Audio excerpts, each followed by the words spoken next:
Varicose veins కి సరైన చికిత్స కోసం సంప్రదించండి ఎవిస్ హాస్పిటల్. అపాంగరేఖాభిరభంగురాభిః అనంగలేఖారసరంజితాభిః అనుక్షణం వల్లవ సుందరీభిః అభ్యర్చ్యమానం విభుమాశ్రయామః. శ్రీకృష్ణుని కంటి చూపు మన మీద పడాలి. ఎలాంటి కన్ను చూపు అంటే అనుక్షణం వల్లవ సుందరీలు అంటే ఈ గోపికలతోటి కూడి ఉండే కృష్ణుని కంటి చూపు అలాంటిది కొస చూపైన మన మీద పడితే చాలు. అలాంటి విభుణ్ణి ఆశ్రయిస్తాం. నిరంతరము ఈ గోపికల కంటి చూపుకి ఆశ్రయంగా ఉండేవాడు. వాళ్ళు అక్కడే చూస్తుంటారు, స్వామినే చూస్తారు. మనం కూడా అలాగే మన హృదయాలు కూడా కృష్ణుణ్ణి ఆశ్రయించి ఉండాలి, ఆయన్నే ఆశ్రయించి ఉండాలని చెప్తున్నాం. దేవకి వసుదేవుల మొదటి కుమారుడైన కీర్తిమంతుణ్ణి కంసుడు వధించాడు. తర్వాత వాళ్ళని చెరసాల్లో వేశాడు. చెరసాల్లో వేస్తే కంసుడికి ఇతను కొంచెం దుర్మార్గమైన ప్రవర్తన కలిగి ఉన్నవాడికి అతని మామగారైన జరాసంధుడు పూర్తిగా మద్దతు ఇచ్చాడు. ఆయనకి 2 కూతుళ్ళు ఉన్నారట జరాసంధుడికి. వాళ్ళిద్దరినీ కంసుడికి ఇచ్చి పెళ్లి చేశాడు. తర్వాత వీళ్ళు ఏం చేశారు, నరమాంస భక్షకులైన చాలామంది రాక్షసుల్ని పంపించి యాదవులని అంటే వసుదేవుని కుటుంబానికి వంశానికి చెందిన వాళ్ళని హింసించడం మొదలుపెట్టారు. దీన్ని భరించలేక చాలామంది దేశాలు బట్టి పారిపోయారట. కురు, పాంచాల, కేకయ, శాల్వ, తర్వాత విదేహ, విదర్భ, విదేహ, కోసల దేశాలలో ఆశ్రయం పొందారు. ఈతో పడలేక అక్కడికి వెళ్ళిపోయారనమాట. కొందరు నందుని గోకులంలో ఆశ్రయం పొందారు. వసుదేవుని భార్య అయిన రోహిణి కూడా అదే గోకులంలో తలదాచుకుంది. కొందరు యాదవులకు పారిపోయే అవకాశం లేకపోయింది, వాళ్ళు వెళ్ళలేకపోయారు ఎక్కడికి. వాళ్ళు మాత్రం ఈ కంసుడిని ఆశ్రయించి అతని దగ్గరే సేవ చేస్తూ ఉండిపోయారు. ఈ కీర్తిమంతుడి తర్వాత వరుసగా దేవికి 5 కుమారులు కలిగారు. వారందరినీ పుట్టగానే పురిటి కందులనే కంసుడు నిర్దాక్షిణ్యంగా పొట్టను పెట్టుకున్నాడు. అయితే 7వసారి గర్భం ధరించింది ఈసారి. ఈ 7వసారి గర్భంలో విష్ణువంశ అయినటువంటి ఆదిశేషుడు ఆమె గర్భంలో మానవ శిశువుగా రూపొంది ఉన్నాడు. అయితే వెంటనే శ్రీహరి ఏం చేశాడట, యోగమాయని పిలిచి, దేవి నువ్వు భూలోకానికి వెళ్ళు, ఈ దేవకీదేవి గర్భంలో ఉన్న శేషుడనే నా అంశం ఉంది, ఆ గర్భాన్ని ఆకర్షించి నందగోకులంలో ఉన్నటువంటి రోహిణీదేవి గర్భంలో ప్రవేశపెట్టు. తర్వాత నేను దేవకీదేవికి 8వ పుత్రుడుగా జన్మిస్తాను. ఇక్కడ దేవకీదేవి గర్భం ధరించే సమయానికి అక్కడ నందగోకులంలో నందుని భార్య అయిన యశోదాదేవి కూడా గర్భవతి కావాలి. నేను దేవకి గర్భంలో పుత్రుడుగా జన్మిస్తాను, నువ్వు యశోద గర్భంలో పుత్రికగా జన్మించు. భూలోకానికి వెళ్ళి అక్కడ గర్భస్థ శిశువుగా ఉండి మరల తిరిగి వచ్చిన కాలం అంతకాలం నువ్వు అక్కడ ఉన్నందుకుగాను నిన్ను మానవులు దుర్గా, భద్రకాళి, విజయ, వైష్ణవి, కుముద, చండిక, కృష్ణ, కన్యక, మాయా, నారాయణి, శారద, అంబిక అనే పేర్లతోటి పిలుస్తారు. ఇన్ని పేర్లతోటి నువ్వు అక్కడ కొలవబడతావమ్మా. నీకు ఆలయాలు నిర్మిస్తారు, అవన్నీ పుణ్యక్షేత్రాలు అవుతాయి. నువ్వు భూలోకంలో కోరిన కోరికలు తీర్చే కల్పవృక్షంగా ఉంటావు. మానవులు నిన్ను నిత్యము ధూపదీప నైవేద్యాలతో సేవిస్తారు అని చెప్పాడు. చెప్పేసరికల్లా యోగమాయాదేవి భూలోకానికి బయలుదేరింది.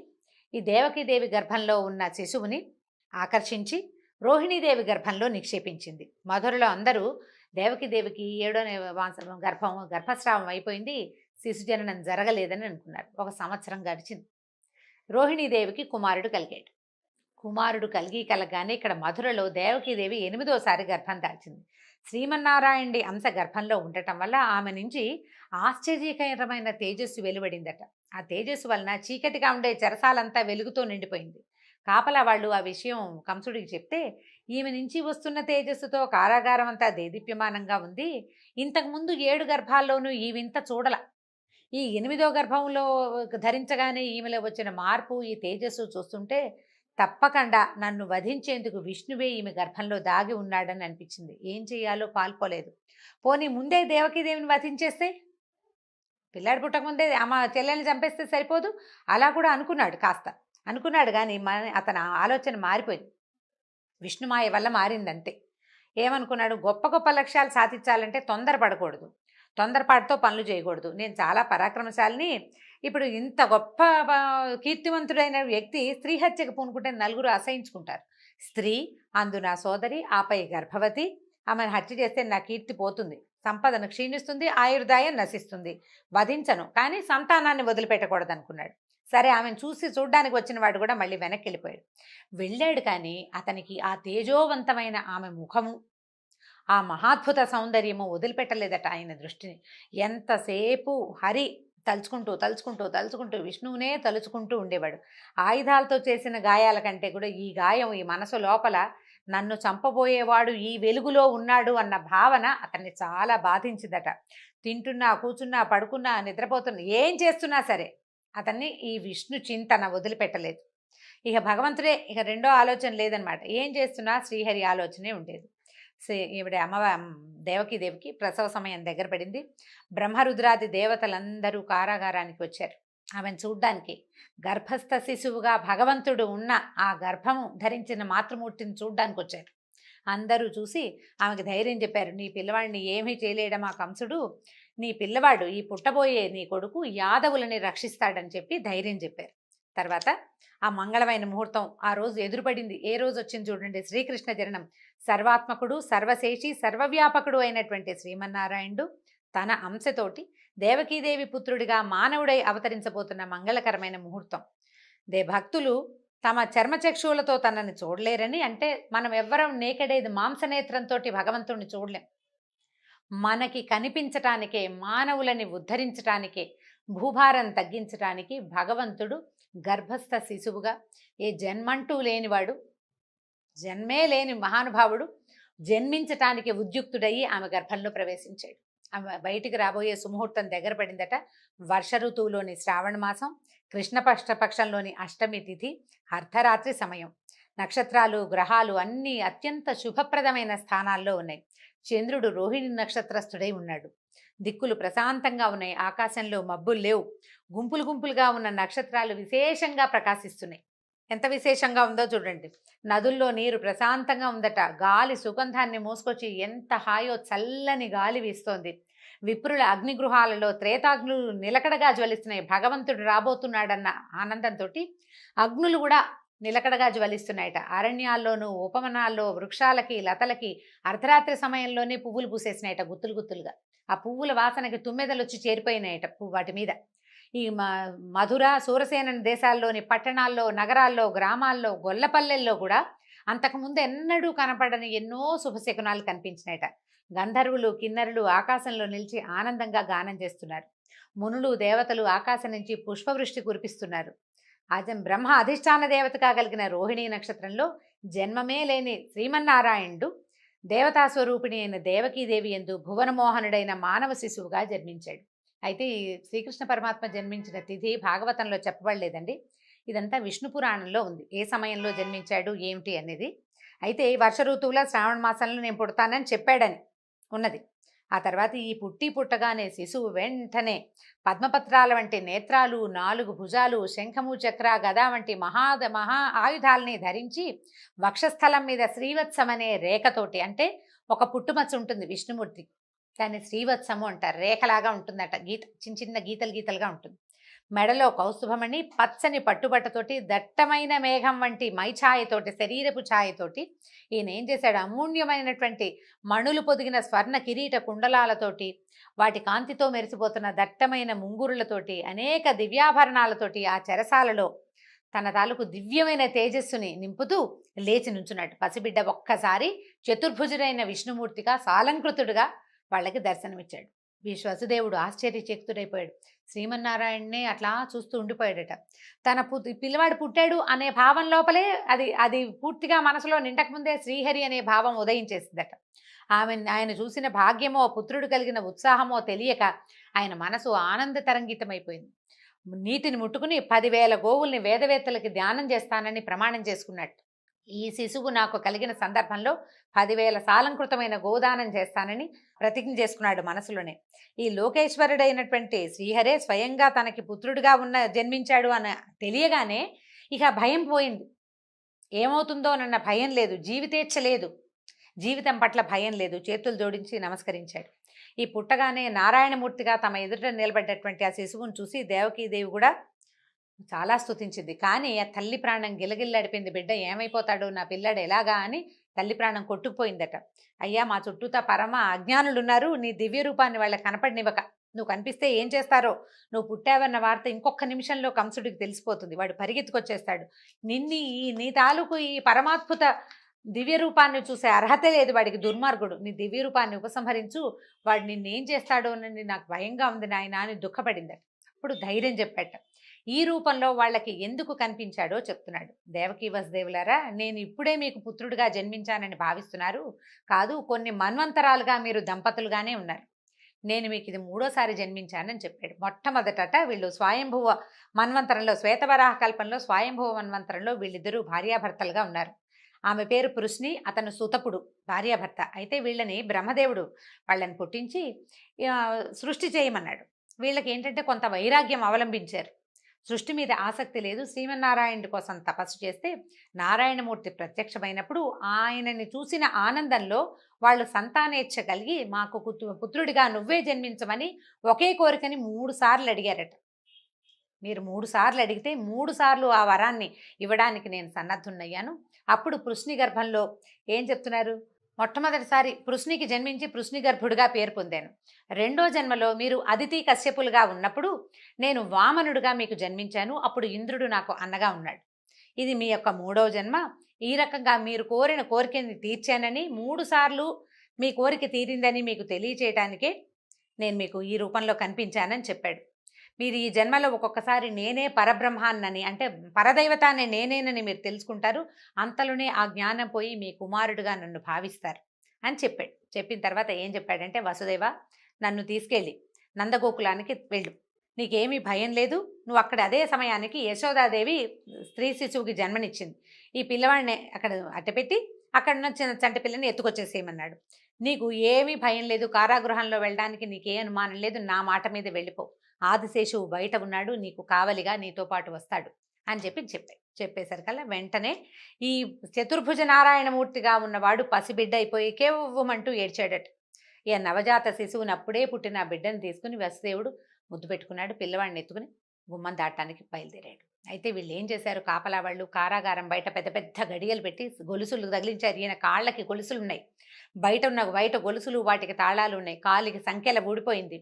తలుపు దానంతట అదే తెరుచుకుంది. కావలి వారంతా నిద్రాగతులైపోయి ఉన్నారు. అంతా విష్ణుమాయ ఆవరించేసింది ప్రపంచం అంతా. బయటికి వచ్చాడు పిల్లవాడిని తీసుకుని. ఆ చేతిలోకి వచ్చిన శిశువుని నెత్తి మీద పెట్టుకున్నాడట. ఆయన తల మీద పెట్టుకుని బయటకు వచ్చేసరికల్లా 1000 తలల ఆదిశేషువు వాకిట్లో నిలబడి ఉన్నాడు. తన 1000 తలలని విశాలంగా విప్పార్చి వీళ్ళ వెనకాలే బయలుదేరాడట. అంతలో ఒకసారి పెద్ద వర్షం మొదలైందట. మామూలు వాన కాదు. మొత్తం ప్రపంచంలో ఉన్న మబ్బులన్నీ వచ్చి ఈ మధురానగరం మీదే కురుస్తున్నాయా అన్నంత పెద్ద వానట. కారు మబ్బులు, ఉరుములు, పిడుగులు. అసలు ప్రపంచమంతా ఈ వర్షం వచ్చేసరికల్లా ఇంకా నిద్రాపరవశులు అయిపోతారు. జనం ముడుచుకుని పడుకుంటారు. మెలకువ రాదు, నిద్రలోకి జారిపోతారు.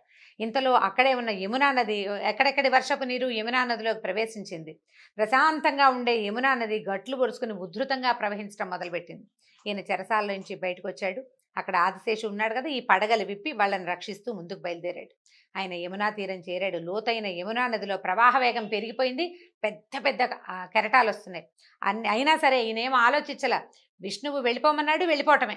అడుగులు వేసి యమునలోకి దిగంగానే యమున, అంత పెద్ద యమున, రాముల వారికి సముద్రం దారిచ్చినట్టుగా ఈ యమునా నది అంత తరంగాలతో ఉన్నది కూడా ఆయన నడవడానికి వీలుగా దారిచ్చేసిందట.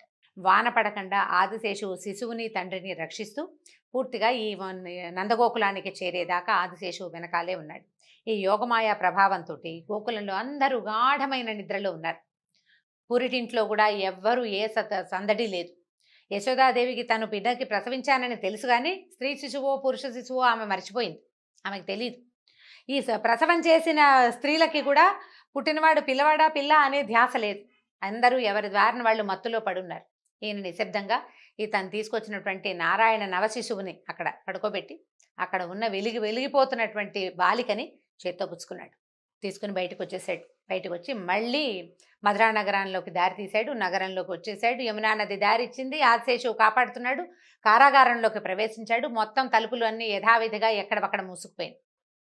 లోపలికి వెళ్ళిపోయి తన కాలికి సంఖ్యలు తగిలించుకుని పిల్లని తెచ్చి దేవకీదేవి పొత్తిళ్లలో పడుకోబెట్టాడు. పిల్లని నేల మీద పెట్టిన మరుక్షణంకే ఉవ్వుమని ఏడ్చిందట చంటిపిల్ల. పెద్దగా ఏడ్చింది. ఏడ్చేసరికల్లా అప్పుడే పిల్ల పుట్టేసిందని చెప్పి పిల్లవాడు పుట్టాడు అనుకుని కావలి వారంతా అరిచరిచి కేకలు పెట్టి బాకాలు ఊదారు. ప్రసవం అయిపోయింది.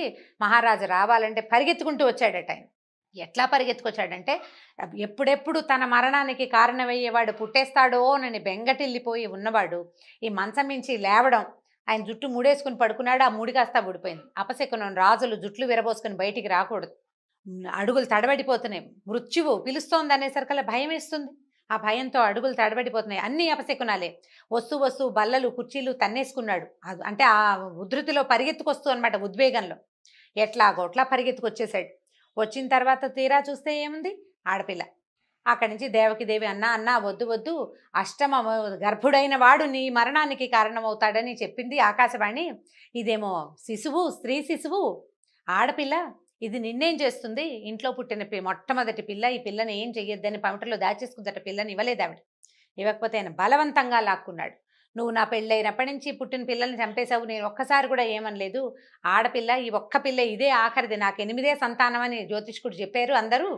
ఈ ఆఖరి బిడ్డనైనా నాకు బతికించి ఇవ్వమని ఆవిడ ఎంత బతిమలాడినా ఆయన వినకుండా ఈ కాళ్ళు చేత్తో పుచ్చుకున్నాడు. 2 కాళ్ళు ఎత్తి విసిరాడు అక్కడున్న ఒక బండరాయి మీదకి. ఈ విసరంగానే ఈ శిశువు రాతికి తగలేదు, ఎగరటం ఆకాశంలోకి ఎగిరిపోయింది. శక్తి స్వరూపిణిగా నిలబడిందట. ఎలా ఉందంటే ఘనమైన కిరీటము, అమూల్యమైన ఆభరణాలు, 8 భుజాలతోటి, దుర్నిరీక్షమైన తేజస్సుతోటి ఉంది. ధనుర్బాణాలు, శూలము, శక్తి, ఖడ్గము, డాలు, శంఖచక్రాలు, గద ధరించి అక్కడి నుంచి ఈమె పైకి ఇట్లా పెద్ద రూపం కనపడేసరికల్లా సిద్ధులు, చారణులు ఆకాశంలో అటు ఇటు ఆకాశ గమనం చేసే వాళ్ళంతా ఆమెను చూసి ఓ అమ్మవారు ప్రత్యక్షం అయిపోయిందని గానం చేసేస్తున్నారట. ఆమె ఇట్లా అందట, ఓరి మూర్ఖుడా, నేనెవరో తెలియక చంపబోయావు. నన్ను చంపితే నీకొచ్చే ప్రయోజనం ఏముంది? ఏ ప్రయోజనము లేదు. ఇంతకు ముందు జన్మలో నిన్ను చంపినవాడు ఈ జన్మలోనూ నిన్ను చంపగలిగేవాడు పుట్టే ఉన్నాడు నాతో పాటే. అతడే నిన్ను చంపుతాడు. ఇది తప్పదు. మరణం నుంచి తప్పించుకోవాలని దీనులని హింసించడం ఇకనైనా మాను అని చెప్పి ఈ అష్టభుజాలతోటి ఉన్న మహోగ్రమైన రూపం క్షణంలో మాయమైపోయిందట. మాయమైపోయేసరికల్లా ఈ మాయమైన తల్లి భూలోకంలో అనేక స్థానాలతో అనేక నామాలతోటి వెలిసింది. ఇట్లా చెప్పిన మాట వినేసరికల్లా ఈ కంసుడు చేష్టలు దక్కి నిలబడ్డాడు. ఏం చేయాలో తెలియలా. ఎంత అపచారం చేశాను నేను అనిపించేసింది. చెల్లెలికి బావకి తను చేసిన ద్రోహం తలుచుకుని కుంగిపోయాడు. గొంతు పిగుల్చుకున్నాడు అతి కష్టం మీద. బావా, నేను ఎంత తప్పు చేశాను, నేను ఎంత ఘోరం చేశాను. మనుషులే అబద్ధాలు ఆడతారనుకున్నాను, దైవ వాక్కులు కూడా అబద్ధాలు ఆడతాయని నాకు తెలియలేదు. అష్టమ గర్భుడు నా మరణానికి కారకుడవుతాడు అనుకుంటే అష్టమ గర్భంలో ఆడపిల్ల పుట్టడం ఏమిటి? అదేమో నా చేతి నుంచి వెళ్ళిపోవటం ఏమిటి? ఇది దైవం అబద్ధం చెప్తుందని నేను అనుకోలేదు. అశరీరవాణి ఆకాశవాణి అసత్యం చెప్పదని నమ్మాను. ఇవన్నీ నా ప్రాణం కాపాడుకోవాలనే ఆతృతతోటి నరమాంస భక్షకుడిలాగా మీ పిల్లలందరినీ చంపేశాను. మీ పట్ల అపచారం చేశాను. నాకు నిష్కృతి లేదని అసలు ఇంకా కరిగి నీరే ప్రవహించేశాడనమాట కంసుడు. అక్కడి నుంచి మీరు చాలా జ్ఞానులు, మీకు తెలియంది లేదు. లోకంలో ఎవరు ఎవరిని చంపలేరు. ఎవరు జన్మించినా ఎవరు మరణించినా దానికి కాలమే కారణమని మీలాంటి వాళ్ళకి నేను చెప్పక్కర్లేదు. నన్ను క్షమించండి అని చెప్పి వాళ్ళ కాళ్ళు పట్టుకున్నాడు, చెల్లెలది బావది. వీళ్ళు కూడా వాళ్ళకి తెలుసు ఏం జరిగింది, ఏం జరుగుతోంది అని. తెలిసినా కూడా ఏం చేశారు, వీడితో మూర్ఖుడితోటి సంభాషణ ప్రమాదకరం అంచేత ఏమన్నారు, ఇక ఇలా జరగాల్సి ఉంది, జరిగింది. అందరిలోనూ పరమాత్మనే చూసేవాడికి ఒకడు మిత్రుడు కాదు, ఇంకోటి శత్రువు కాదు నాయన. పరమేశ్వరుడే ఈ లీలంతా నడిపిస్తాడు, ఏం పర్వాలేదు. నువ్వు ఆపలేవు, మేము ఆపలేవు, ఇలా జరిగేదాన్ని మనమేం ఆపుతాం, పరమేశ్వరుని లీల అని చెప్పి నిశ్శబ్దంగా ఉండిపోయారు. కంసుడు వాళ్ళిద్దరిని చెరసాల నుంచి విముక్తులను చేసేసాడు. వాళ్ళ అనుమతి తీసుకుని ఈ రాజమందిరానికి వెళ్ళిపోయాడు. ఈ వెళ్ళిపోయిన కంసుడికి ఎవరు ఎటువంటి సలహా చెప్పారు, అతను మళ్ళీ తన ప్రవర్తనని ఏ రకంగా మార్చుకున్నాడు. దుర్మార్గులు చూడండి, ఇవాళ చాలా రియలైజ్ అయినట్టు ఉంటారు, రేపొద్దుటికి వాడి ప్రవర్తన మారిపోతుంది. చంపేస్తానన్న చెల్లెల్ని వదిలిపెట్టాడు, నేను చంపనన్న పిల్లవాడిని చంపేశాడు. ఇప్పుడు వీళ్ళని వదిలిపెట్టాడు, కాళ్ళు పట్టుకున్నాడు, నాది తప్పేనన్నాడు. రేపేం చేస్తాడో తెలీదు. రేపేం చేయబోతాడో కంస మహారాజు రేపటి కథలో తెలుసుకుందాం. నమస్కారం.